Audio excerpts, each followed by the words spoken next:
ilaw sa dilim. Ang iyong sakripisyo'y may iiwan sa amin.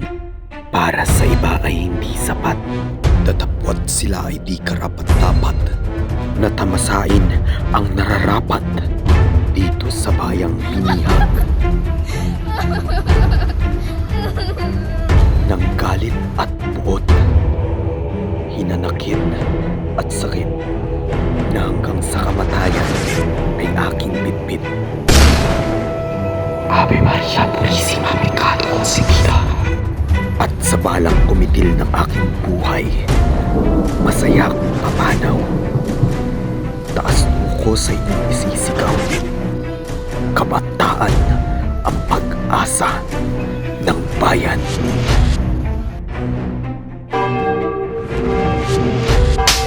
Kabataan nga ba ang pag-asa ng bayan?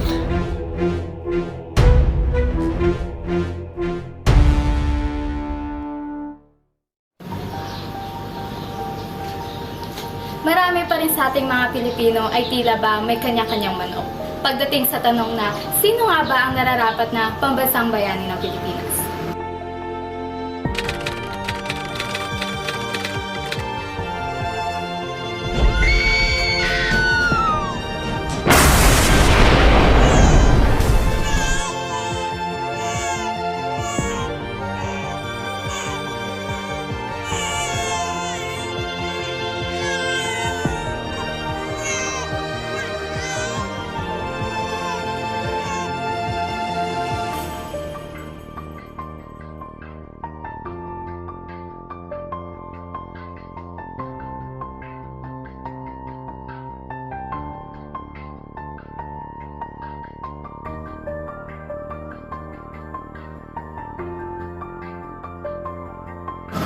Para sa inyo po, sino po yung nararapat na pambansang bayani ng Pilipinas? Pambansang bayani.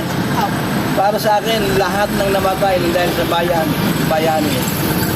Si Juan Luna po. Ginaldo. Si Andres Bonifacio po. Hanggang kailan tayo magbubulag-bulag? Hanggang kailan natin hihintayin upang magkaroon ng iisang sagot sa katanungan? Patuloy lamang ba, may ilan pa rin sa ating mga Pilipino ay di tanggap ang katotohanan na si Rizal ang pambansang bayani ng ating bayan?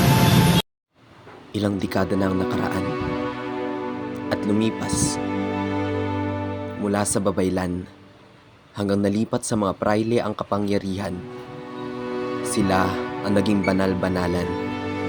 Maraming pag-aaklas ang naganap para maibalik sa dati kung saan ang bansang Pilipinas ay para sa kanyang mamamayan.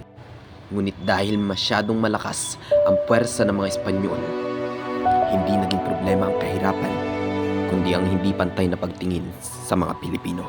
At kahit na nakapag-aral ang ibang mga Indio, bagkus ang tingin ng mga Espanyol sa mga ito ay walang kwenta. Kaya't nabuo ang alyansa at puwersa ng mga Pilipino laban sa Espanyol. Maraming lider ang tumayo para sa oposisyon at plinanong pabagsakin ang puwersa ng Espanyol. Ngunit sa araw mismo ng kanilang laban ay tila ba hindi pa rin matapos-tapos ang dagok. Bagkus ito lamang ay nagdulot ng sakit, bigati, pagtangis at dugo. Naganap ang pinakamadugong bakbakan sa pagitan ng puwersa ng Espanyol at Pilipino, at ito ang Cavite Mutiny.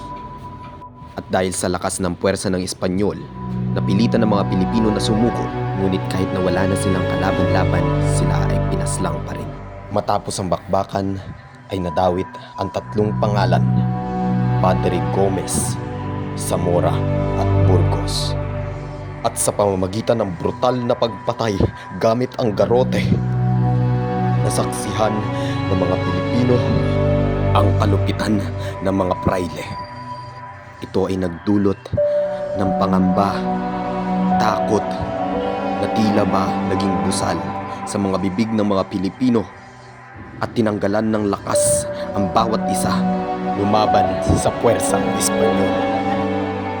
Tila ba sila ay hindi binigyan ng pagkakataon na makapagpaliwanag, at ang isa sa kanila ay hindi alam kung ano ang kanilang pagkakamali.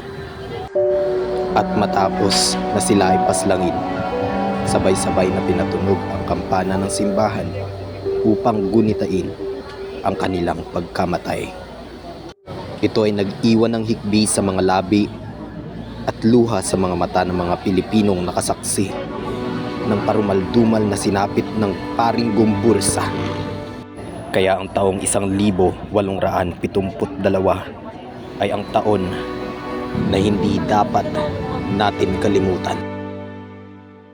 Hanggang natapos ang katahimikan sa bibig ng mamamayan nang sumulat ang ating pambansang bayaning si Jose Rizal ng kanyang nobelang El Filibusterismo na pumukaw sa damdaming nasyonalismo ng mga Pilipino dahil siya ang itinakda para sa titulo.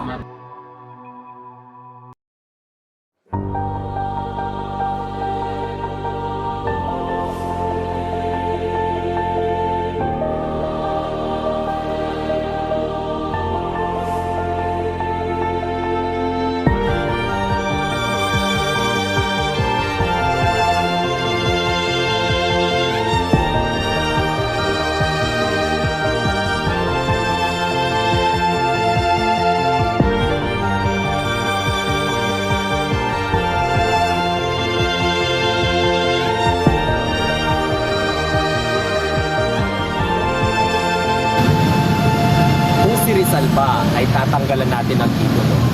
Masasagot pa rin ba natin ang tanong na sino si Rizal para sa iyo? Magandang araw, Philippines! Andito tayo sa Polytechnic of University ng Pilipinas, Santa Rosa Branch at ating alamin kung paano magpapakilala ng mga Pilipinas si Jose Rizal. For me, si Rizal yung nag-establish ng independence. So, ang itatanong lang naman po natin is, sino po si Rizal?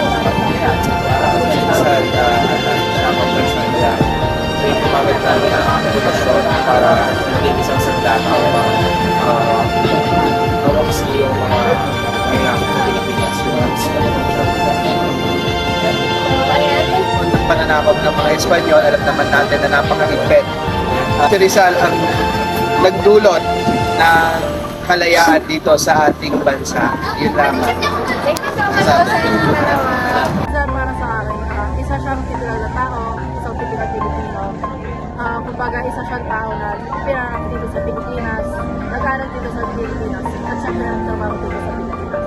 Kaya naging pabansang bayani siya ng Pilipinas. Para sa akin, naging inspiration siya kasi lumaban siya gamit sa paninulat ulit sa mga Kastila kaysa sa violence. Ay parang maganda siyang inspiration sa ating mga Pilipino na may iba pang way para lumaban. Unayan na natin kung gaano talaga kalawak at kadami ang nalalaman ng mga estudyante, especially ng mga scholar ng tayo about sino nga ba si Rizal. Maaaring sa mata ng ilan, si Rizal ay hindi perfecto. Ngunit kung ating mapapansin, si Rizal ang nakalagay sa ₱1, ang pinakamaliit na karensiya dito sa Pilipinas. Ito lamang ay patunay na si Rizal ay binibigyan nating importansya, hindi lamang bilang isang pambansang bayani, kundi isang individual na nakapaglaban sa pamamagitan ng walang dahas at karahasang nangyari. Bagkos ginamit niya ang kanyang talino, isip at ang kanyang kamay upang isiwalat ang anomalya noong panahon niya. Ika nga ni Ambeto Campo na isang mahusay na historiador at nalubhasa sa pag-aaral ng buhay ni Rizal. Si Rizal rin ay tao at nagkakamali. Kagaya nating mga Pilipino. Dahil hanggang sa dulo, walang ibang magkakaintindihan, kundi tayo pa rin mga Pilipino. Si Rizal, hindi lang siya yung makikita natin na statwa sa mga hindi lang siya yung magbasa natin sa mga panipikador sa mga libro. But for me, Rizal is a someone that represents courage. Kasi ginamit niya yung kanyang katalinuhan gamit ang lumang papel upang makamtan natin yung kalayaan na meron tayo ngayon.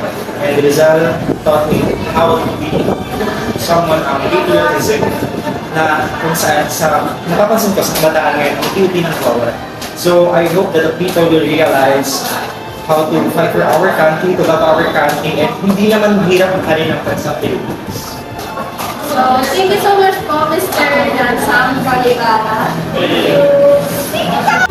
Sa pagdaan ng mga dekada sa pag-aaral ng buhay at mga gawa ni Jose Rizal, nag-iwan ito ng kontribusyon sa sining, politika, at higit sa lahat sa pagtulak ng karapatang pagkao.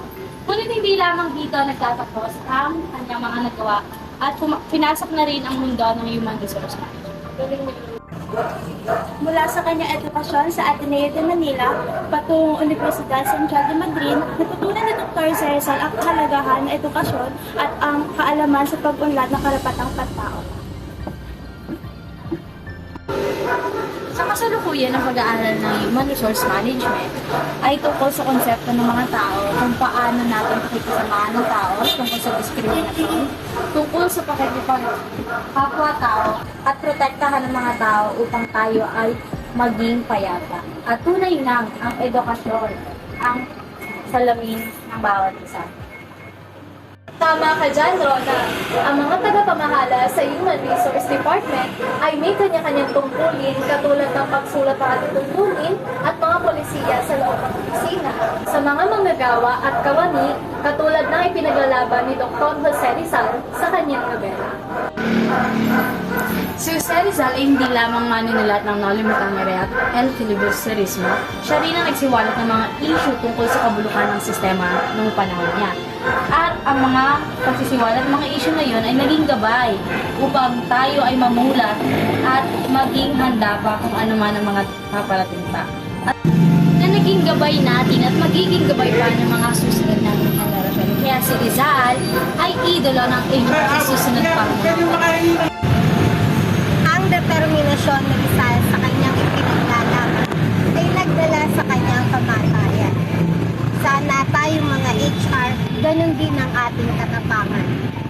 Bagamat wala na si Rizal, ay patuloy pa rin maging inspirasyon sa ating lahat ang kanyang mga mensaheng pantao para sa susunod na henerasyon.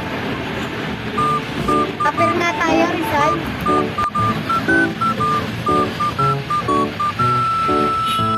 At sa huli, kabataan pa rin ang pag-asa ng bayan.